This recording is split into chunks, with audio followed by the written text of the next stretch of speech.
Weinberg. I am the director of... So let me start that over again. Hey, look, you spoke it up.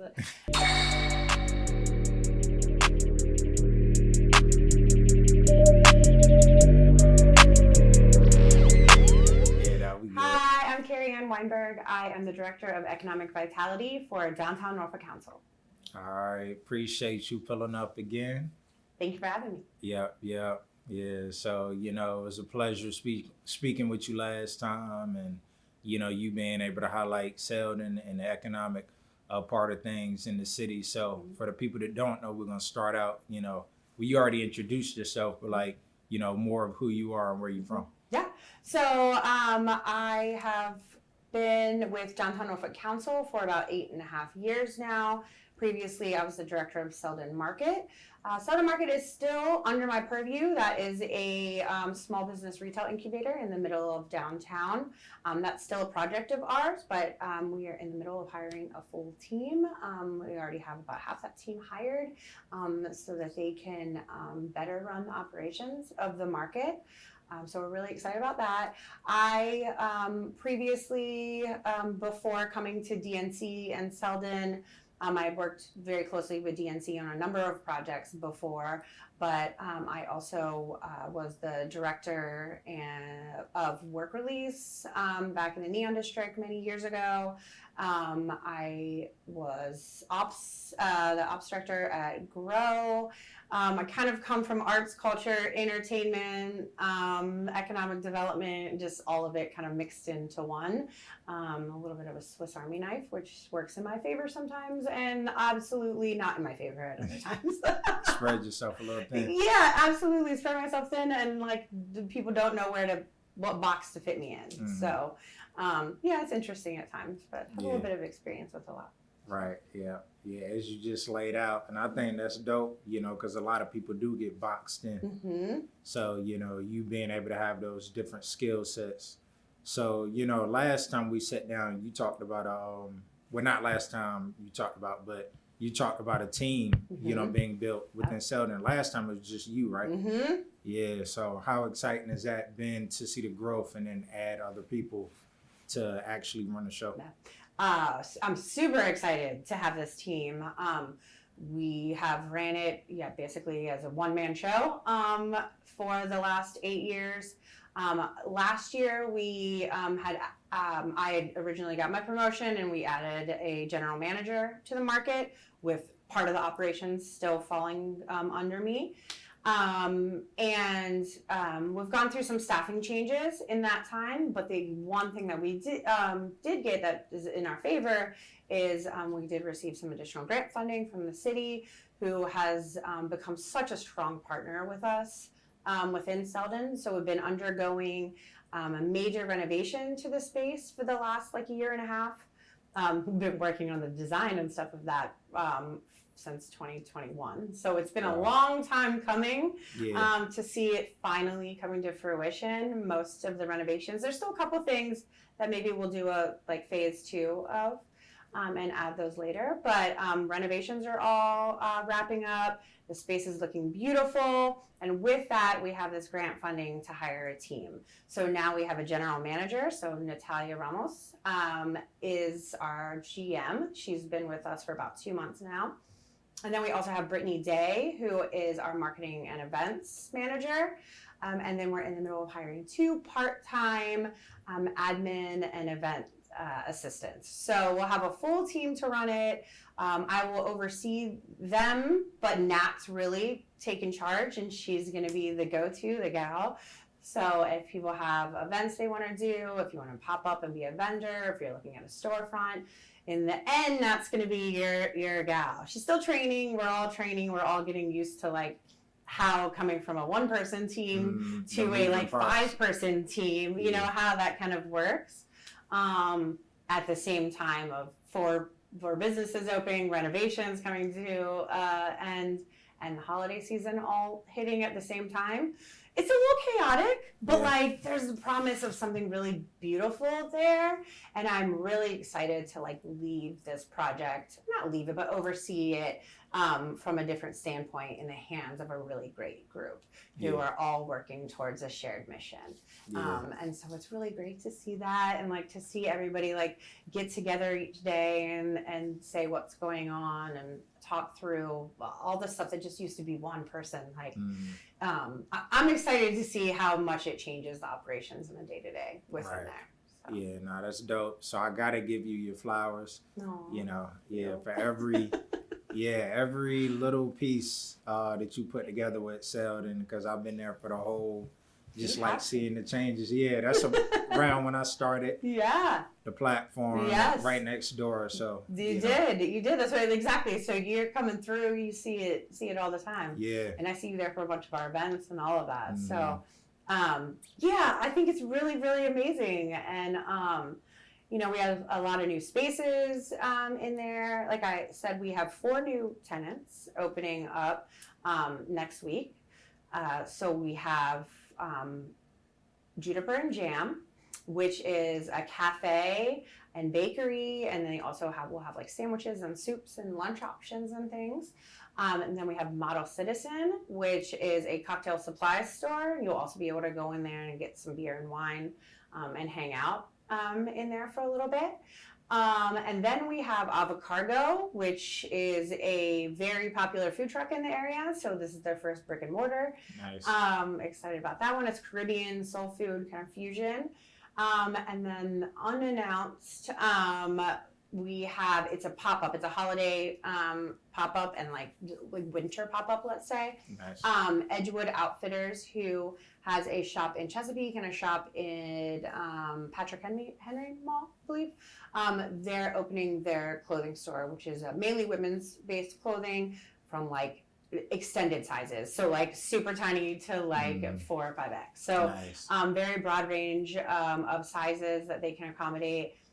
So we'll be announcing that soon. It'll just be a pop-up through March, but we're super excited to have them too. So have a full big space, lots of new tenants, lots of changes, big event list on the horizon. So we have a lot going on. Nice. So you said unannounced, so that's the first time it's been broadcast. Okay. It is, yes. Wow, and I don't know, when will you air this? Whenever whenever you want to put it out, whatever makes sense. I work fast. So. That's what exactly you do. So I'm like, it might be the initial first mention of it, or it'll be coming soon. But we're really, really excited to have them. Just real quick turnaround on their space. Nice. So all these tenants are in the middle of getting their spaces ready. All of our previous tenants are all hard at work, like little elves.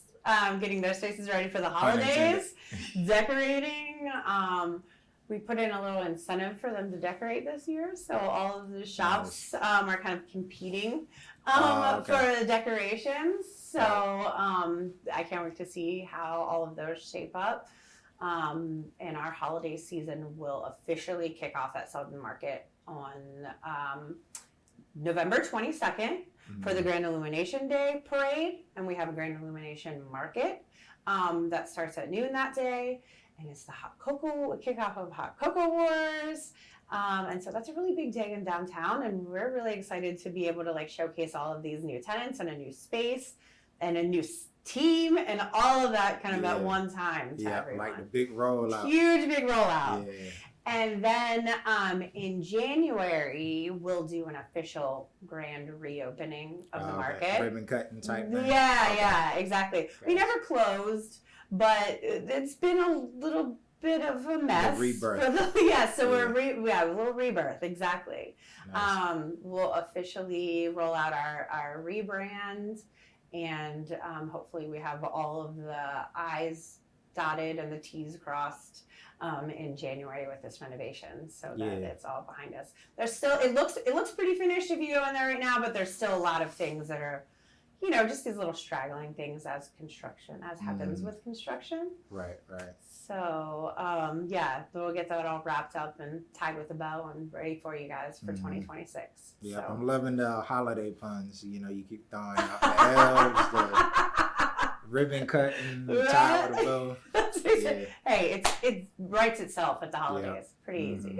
Yeah, and I love the holidays. I'm very excited about, because when I saw you all announce a sign, that I was like, wow, that it just fits. It's a game changer, right? Yeah. It really was. It was. I got like choked up watching that sign go up. I had to come in on a Saturday. And we had a massive crane, and all the streets were blocked off. And we came up with that design, or WPA and ArchSmith came up with that design again in like 2021.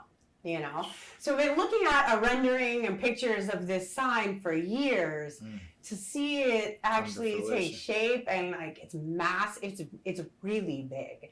And it's steel, it weighs like a couple tons, it's so big. And the lights aren't in it yet, but watching that go up on the crane, watching the community stand around and take photos and videos, and it's not just like your average sign, like it's very substantial sign. And it just really like meant something to me. And watching the tenants, we've been telling the tenants it's going to go in. They saw the pictures and stuff too, but I think it was really something different for everybody to like watch that go in and watch that go up and be like, whoa, this is like a thing. I mean, it's really big. And it's real now. It is. It's nice, and you can see it from, I mean, it's like a head-on sign, but the way the architects have designed it so that it's curved, and you can see that sign poking out from both sides of the street. And then you can see it really well from all the way over at Town Point Park. So we're really hoping that really helps drive the foot traffic into the market, especially for cruise ships, so during those festivals and things at Town Point Park, and those who are frequenting waterside. We're excited to watch definitely all that come together. That's why I said I'm excited, because of the traffic, that's naturally down here and also growing. Like you beat me to it, the cruise ships. So you got people from out of town, it just stands out. It's not just that kind of, you walk past it, oh, what is this market? It's actually it feels like a thing now. Thing. Before it was kind of, not if hidden, but it was, you just kind of maybe glanced by it. You kind of had to look into that vestibule to really see what was going on. So I think this really just draws a lot more attention. It looks like cinema. That's what it reminds me of. It does, And we did, kind of look at that historic like precedent of like markets, So thinking of like Pike Place Market in Seattle, or Ponce City Market in Atlanta, or wherever. Did your research. Yeah, there's exactly. We did some research, and it just has that feel of that big neon market sign.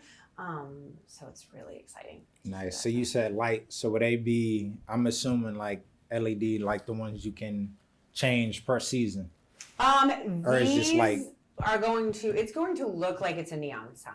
Okay. So those where the red letters channels are right now in it is getting red neon. Nice. It's actually LEDs, but it looks like neon tubing. Well, I don't know the difference, so I don't know if it's... Most people don't. Exactly. So it's gonna it's gonna look like your big old neon sign. And then it has some little details on it and stuff. Gotcha. It's gonna be cute, and if we're lucky, it'll be shining bright for the Grand Illumination Parade. So let's hope that that's in place. So pretty much neon is a grade above LED. They're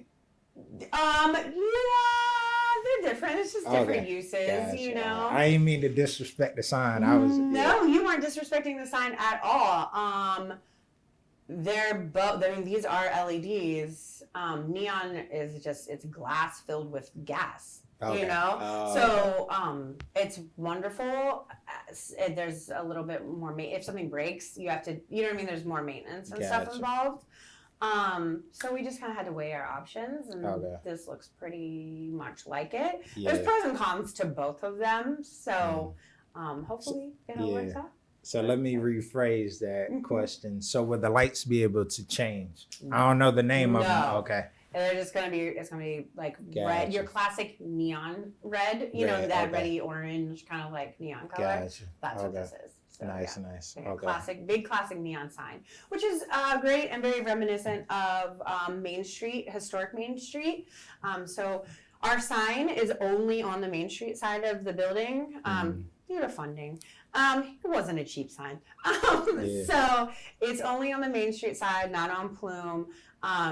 But Main Street back in the day was full of neon signs. There was tons of pubs and different restaurants and things on Main Street, and there was a whole lot of neon signage back in the day on Main Street. So this kind of like calls back to that. Things go in cycles. It's like the roaring 20s. That's exactly, and that's when it was the tattoo parlors and stuff. That was Main Street was a lot of tattoo parlors and pubs and things. Right, it was kind of a little rowdy on Main Street. Yeah, and it makes sense, like right on the water. And it was the military, and all, so so we're bringing it back a little bit. Yeah, nice. So that's dope. So I know that I want to go back to what you said about being a Swiss Army knife and just kind of also just balancing that. Work-life balance, because you look good, I'm glad to, have this updated interview. So like, how do you continue that consistency, but also just balance that work-life, mental health and all that? Yeah. That's a really good question. Sometimes I don't know. Some days it's a struggle, I don't think any of us who do practice physical and mental health, I don't think we ever have all the time where every day is great, like no matter what, we're all human and we're all gonna have days where we struggle. As far as work-life balance, that's something that I struggled with my whole life.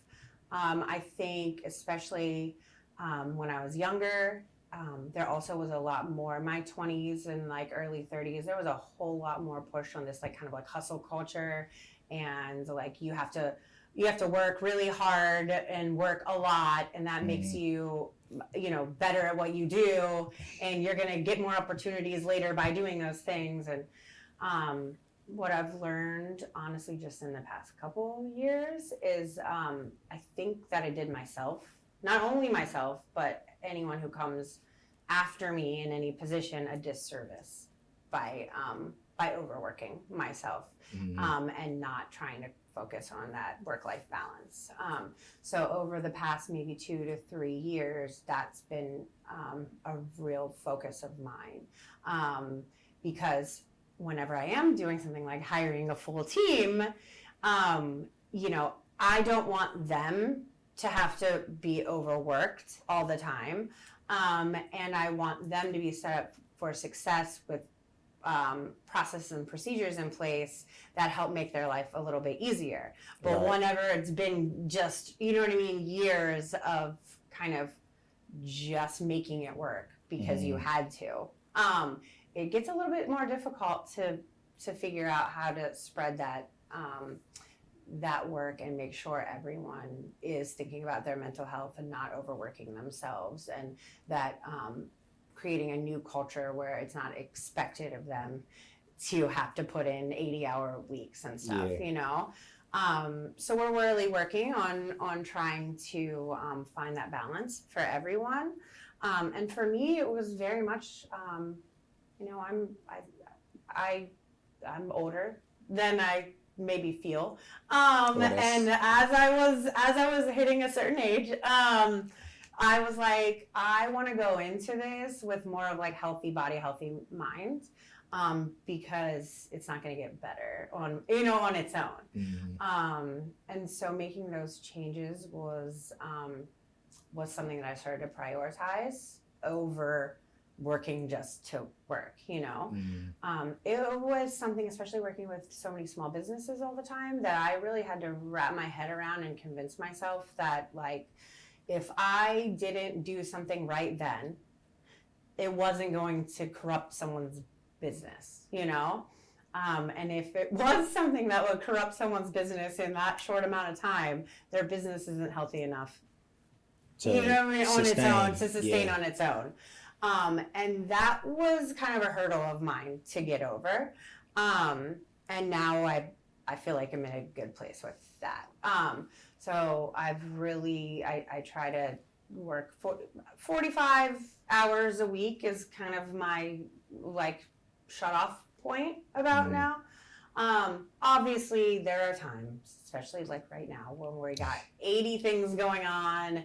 I see the light at the end of the tunnel. Sometimes you got to put in those extra hours, you know. But I went many years and way before Selden, in almost any job I ever had, working far too many hours, you know. And so whenever I started to prioritize my health and wellness, that was really a game changer to me. And I think for health too, I think for people that maybe are struggling with like just like getting to the gym and things like that, for me, it's more of a mental health thing. If I do nothing else, I go get on a bike and bring my work with me and sit on the bike and do my work or listen to a podcast or do whatever. That's my time. That's me. Yeah. Or I get to sit there and enjoy the music I'm listening to or the book I'm reading or the whatever. And when I started to think of it that way, as opposed to like I have to go to the gym because I have to work out, and when I just became more of a the mental health benefits of it started to outweigh everything else. That was whenever it became very easy to do that stuff. Nice. You know. Yeah, I'm glad you phrased it like that, because that's the most important thing to me as well. Is like, yeah, especially when you're, you know, like you say, the people that's just starting out, it's like you don't know where to start. Yeah. So and you probably still don't know what to do, but you're doing something. Exactly, you know? Yeah. And I'm like, sometimes I'm just lazy as hell in the gym or whatever, but it's not about that, you know? Like, it's like I moved and I took some time out where I kind of turned off from other things, you know? And so I think we all need to take that time, like take 30 minutes a day to go focus on yourself, you know, and move in some way, whatever that means for you. Yeah. But that having that strong mental health makes your work days go by better, and you can handle stress a little bit more. So that was a big focus of mine, and I think it's important that we all like learn that like overworking yourself and us giving everything to our jobs it doesn't benefit you really in the end. It's very rare that comes back and really like that you're going to benefit from it. You can do the same amount of work, and you should work hard, and you should work smart and great during your 8 hours, you know, but there's not really this need to like overwork in that way, you know. If sometimes people overthink it. If we're utilizing our regular 8 hours in a better way and really being focused on like, this is all I'm working, so I got to use this time because at 5:30 or 6 or whatever, I'm clocking out and I'm gonna go do my other thing, my family, my whatever. I think that, you know, helps you get more stuff done during the day because you know there's no going until 3 a.m. anymore, you know? Yeah. And that sleep is most important too. Sleep is beautiful. Yeah. It's so beautiful. Yeah, you done put in your hours. So. That's exactly. You put it in. You put in that hours during the day. You turn off, and then I mean that rest at night and that time that's going to benefit you the next day, so that you can do it all over again. You know. Yeah. So make sure you're prepared, you know, for, you know, the extra work that you got to do. So speaking of extra work, I did want to get a little more into this holiday market, you know, and then like what, you know, is that experience? Because have you all done one with the Grand Illumination? We do it every year. Oh, it's every year. Okay. So our holiday is obviously it's retail. So this is our big time. The holidays can make or break a business. So starting from the day of the Grand Illumination Parade until basically like Christmas Eve, kind of. Those are our Gotcha. big. Okay. That's our big shopping So it always time. starts on. It always starts on the day of the grand illumination. Right. And so then, and Hot Cocoa Wars always kicks off that day as well.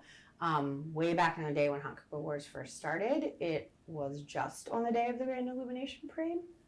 And then whenever COVID happened, we were like, we can't have all of these people try and get hot cocoa from these places on one night. Right. So we just decided to stretch it out through the course of a week so that people could social distance a little bit more and like take their time and taste cocoa throughout the week. And it ended up working out really well that way. So we've just kept it that way ever since. That makes sense. Also drinking like 15 different hot cocos in like a couple hours in one day. Your stomach doesn't always love that. So this way you can try things out. It's also, you can navigate around downtown a little bit better and try all of the different hot cocos whenever there's not a parade in your way. But if you do come down early during the day for the Grand Illumination Parade, it's nice because Selden, while Hot Cocoa Wars is going on through all of downtown at different restaurants, we have a very large concentration of participating businesses within Selden. So you can come into Selden Market. We have a bunch of pop-ups. We have at least like 6 different places serving hot cocoa. This year we have the reigning champs. So the Stockpot won last year's Hot Cocoa War, and so they'll be back at it again this year. We'll see who's going to steal the championship belt. Nice. If they do. If they do, they seem to be pretty attached to it. So we'll see if we can rip that from their hands with another business. Yeah. But we have Santa every Saturday, so he'll be there on the Grand Illumination Day parade.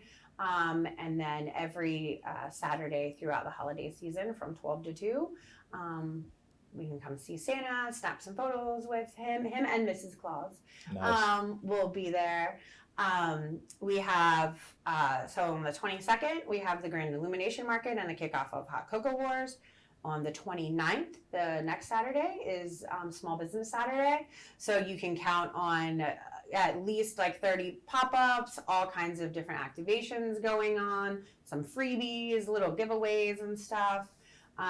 So Small Business Saturday is always one of our busiest days at the market. And if you're going to shop small and support local, as you're supposed to do that day, Selden Market is a really wonderful place to do that and knock out a bunch of your holiday shopping while supporting local businesses. So Nice. that is on the 29th. On the Thursday the 4th, we have Norfolk Innovation Corridors holiday kickback. So we always do an event with them every year. There will be drinks. Gabe Niles is DJing. That will be a nice little event, 5:30 to 7:30, I think, is the times on that.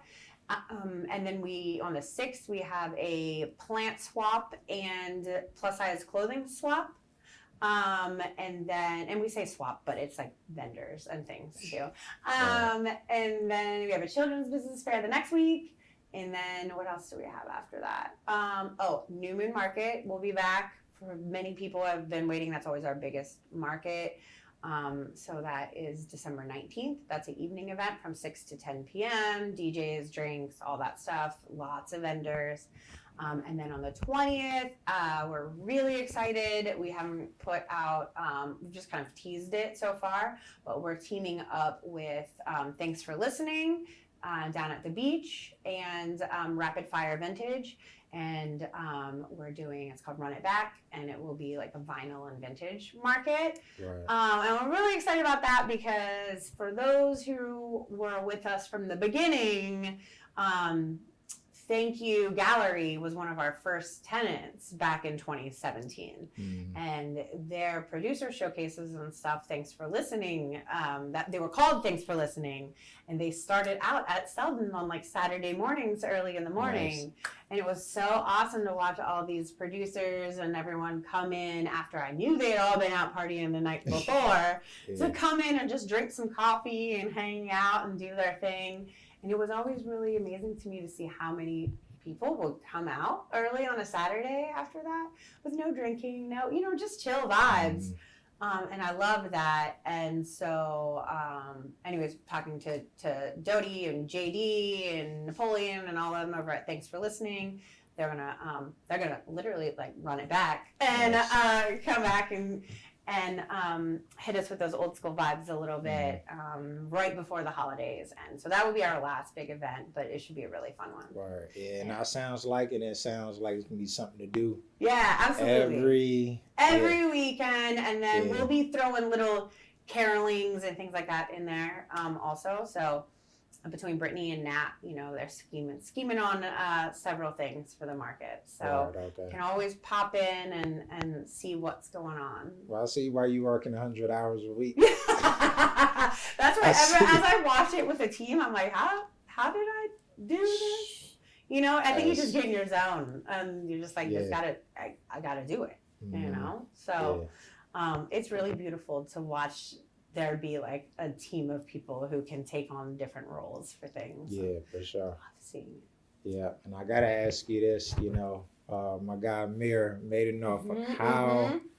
How exciting was it, you know, because he did the brick and mortar before, but decided to come to Selden Market as one of his, you know, 2 new locations. So, you know, I know that's a staple. So exciting to have Amir. I wanted Amir at Selden since we opened. So it was really special for him to apply and be like, I want to come in now. I want to be downtown. And to see that and see the special shirts and different things that he does, you know, like, for whatever events going on or visitors that are in downtown or whatever's going on. He's got some special Selden Market shirts down there. Yeah. But I love having Amir and his team there. And I think Nat just met with them last week, and I think they're scheming on some stuff over the coming months. So hopefully we get to see even more excitement come out of Made in Norfolk. So for sure. So I definitely had to bring it up because, like, you know, I think it just fits.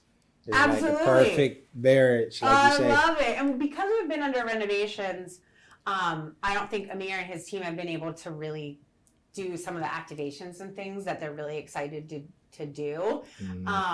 And so hopefully now as things wrap up, we can really, you know, expect some special things out of them and out of all of the tenants. You know, everyone's kind of been on pause with a lot of what they've done in the past, or maybe what they want to, you know, were scheming on and wanted to do.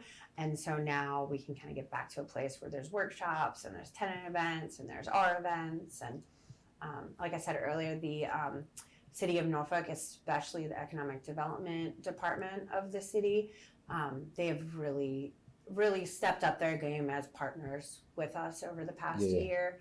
And it's a beautiful thing. Yeah, that's a blessing. So I also do, before you go, want to ask you about like the grants. You know, economic development is important. I know we kind of touched on it before, but like, you know, how exciting is it to see all your, you know, the fruits of your labor coming to fruition, and just kind of, hey, look, we want to start funding a little bit more and more and more.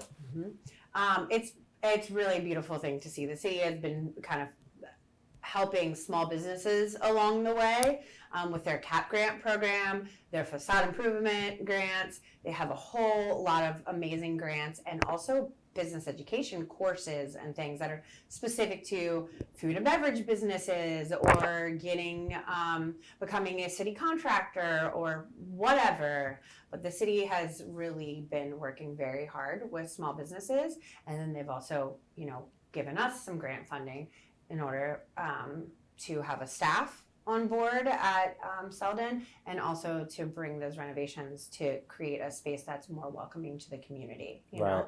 So if you come into our space, it's just a lot more comfortable, it's a lot more bright, it's inviting, and part of that is so that we can expand on these events and things that we have within the space, and really make it a place for the community. So the city has gone above and beyond in giving grant funding to small businesses themselves, but also to the programs and stuff within the area that are already supporting small businesses, so that they can continue to do that as well. if you're not familiar with the CAP grant program and you're a business, and you're a Norfolk business that's been open for at least a year, I can't tell you enough how amazing the CAP grants are. And I would highly suggest going on the city's economic development website and checking out when those next round come up. We've had, I need to get an exact number, but I would say at least 10 of our businesses over the last few years that have received CAP grants. Several of them have received multiple CAP grants, and those range from like a couple $1,000s to like 50,000. I don't know the exact numbers off the top of my head. And we've had them get all those different ranges, and some of them have gotten every range along the way to help expand, whether that's through staffing or equipment that they need or marketing assistance. So it's really beautiful to see like this city extending the resources that they have to everyone that's kind of in entrepreneurship in the city. So, yeah, no, that's dope. So, you know, in terms of the economic development, your role in that position, you know, I want you to speak more on, you know, that and how that serves you and you kind of getting your feet wet in a whole new realm. Yeah. So it's outside of Selden. Obviously, Selden Market, our goal is to move businesses to storefronts in downtown, but we're excited as long as a business opens and expands in the region is still a win for us. But outside of that, in my role as the Director of Economic Vitality, I can look at the retention and attraction of small businesses and businesses in general to our downtown. And there's a lot of really amazing developments on the horizon, from MacArthur Center to the casino to, you know, there's a lot of great things on the horizon, but those things aren't going to move super fast. You know, they take time. So in the meantime, you know, we need to also make sure that we have great support for the businesses that already exist, and that we're helping drive the traffic into those businesses. And I think a lot of times our businesses are stumbling on processes and procedures with opening their business. So if you're opening in downtown, which downtown goes all the way from like Waterside to Virginia Beach Boulevard, so all the Neon District and all of that, that's all under our purview. If there's any businesses out there that are currently in the downtown boundaries, or are just interested in the possibility of coming to downtown, they can always reach out to me. I'll sit down with you. I'll help explain the processes and procedures. I'll be there every step of the way, if I can, to help make sure that you can get through everything that you need to do to open your business. Or if you're experiencing a major issue, whether that's from parking, or you feel like somebody is not listening to you about something, or you want to know how to add outdoor dining, whatever the case, you can reach out to me. If I don't know the answers, I will get you in touch with the right people who have the answers at the city, or that can help you, you know, start the processes to do that. So I want to be a resource for all of our businesses. I get calls from people that honestly aren't even in downtown. So it's taking my hat off of DNC. On a personal side, I also just want to see businesses, and especially anything that's like arts, culture, entertainment type businesses. That's important for me for the region. I want to see that thrive. I think we have some amazing talent here in the area. Yeah. And so if you know, you can always reach out to me, and I can try to get you, you know, in the right hands to try to make whatever you need to make happen. Just get you in the circles of people who you need to talk to for things. Right. Because that's just important to me in general. I think the economic vitality, so how vibrant everything is around us, that's really, like, arts and culture is a huge part of that. It's really easy to just think about the business side of things, but there's arts and culture play very heavily into what we think about and what gets people excited about coming into a space at downtown or any other area, you know? Yeah.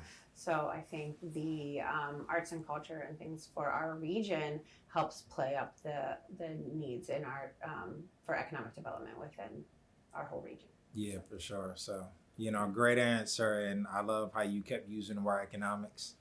Because sometimes art and economics get separated. Mm-hmm. And especially out here, it's like we got a lot of creatives and people to create, but money has to move. So whether it's music, people, not, doing business the correct way in terms of, hey, I'm going to pay you for your service. Right. Or, hey, look, oh, well, in the art scenes, oh, wow, that's dope because we see each other at the same level. So do you run into those kind of mindsets when you're getting people in those positions and on board, and it's like, this is a whole different ball game? I'm saying, like, from your position, because you got to come correct. Yeah, I think there's a lot of folks in the economic development world and stuff who maybe don't think about the arts and culture side of that, and how important that really is to things. If you just have a cookie cutter place that's just like every other, why would people, I mean, of course they'll come there for a job or for whatever, but like we want people to come here because they want to spend time here. We want the people that live here to be proud of the place that they call home, and that like they go out in the evenings and on the weekends, and it's more to them than just a home and work place, Yeah. And I think those who are in arts, culture, entertainment don't always think about the business side of it, so they're just in it for whatever they're doing. They of course want to get money, and that might be a driving factor of them, but they're not thinking about how they actually turn that into a proper business and get the permits and things that they need in order to really drive success. Or may not know. That's exactly. They don't even maybe know that they need it, I think that's kind of a downfall for a lot of things. I think people will get in trouble for not having stuff, and it's not that they were trying to be malicious about something. It's that maybe they didn't know what they needed or knew how to get there, And I think for some people, it's that they go to do it and it's hard. Yeah. It's not easy, Tedious. Yeah, it's tedious. It takes time. Work. It takes money. It takes, and it's a lot of legalese and a lot of paperwork. And at some point, people just say, I'm trying to get paid today. Trying to get paid today. I don't have time to wait for this, So, I think having some folks on your side who can say, okay, it's not that bad. Let's sit down and let's go through what this is, and let me make sure that the planning department or whoever, or the health department or whoever it is, that they're comfortable with you and they understand what you're trying to do, and that they end up being a resource for you as opposed to like your enemy. Yeah. So that's very interesting. So it's pretty much you remind me of like a liaison.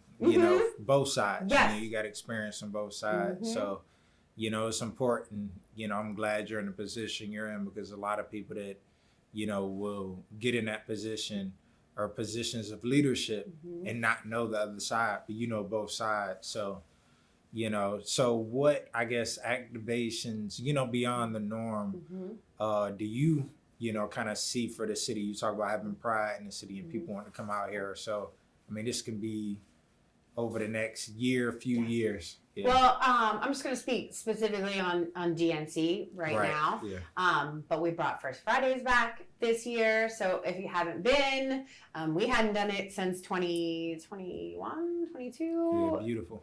And this year, we've only done 2 so far. They come back again in April. So April, May, expect the return of that on the first Friday of the month. But we had thousands of people out dancing in the streets, food trucks, vendors, games.